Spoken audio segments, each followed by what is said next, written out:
సింహాసనం టీవీకి స్వాగతం అండి. ఒకరోజు నేను పద్మలయ స్టూడియోలో ఉండగా, అంటే అప్పుడు స్టూడియోలో ఎక్కువ తిరుగుతూ ఉండేవాడిని. ఓ రోజున ఉండగా కృష్ణ గారిని కలవడానికి చెప్పేసి కరీంనగర్ నుంచి ఇంకా వేరే చోట్ల నుంచి ఫ్యాన్స్ వచ్చారు, ఒక 50-60 మంది దాకా. అప్పుడు వంశీ షూటింగ్ జరుగుతుంది, ఆల్మోస్ట్ క్లైమాక్స్ తప్ప అంత పూర్తయిపోయింది. క్లైమాక్స్ వైజాగ్లో ప్లాన్ చేశారు.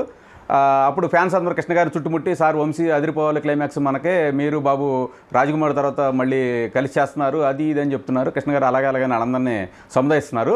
ఈలోపు సడన్గా ఓపెలాస్ట్రా కారు వచ్చి ఆగింది మహేష్ బాబుది. దాంట్లోంచి మహేష్ బాబు దిగారు. కట్ చేస్తే కృష్ణ గారి పక్కన నేను తప్ప ఒకళ్ళు లేరు. మొత్తం మహేష్ బాబు వెళ్ళిపోయి ఆయన చుట్టుముట్టేశారు.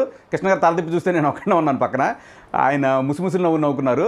నిజంగా కృష్ణ గారి కళ్ళల్లో పుత్రోత్సాహాన్ని ఆ రోజున నేను కళ్ళారా చూశాను. ఆ అదృష్టం నాకు దక్కింది. ఈరోజు మహేష్ బాబు గారి బర్త్డే. ఆ సందర్భంగా మహేష్ బాబు గారికి జన్మదిన శుభాకాంక్షలు చెప్తూ ఈ సంఘటన పంచుకోవాలనిపించింది మీతో. ఇది విషయం. Thank you.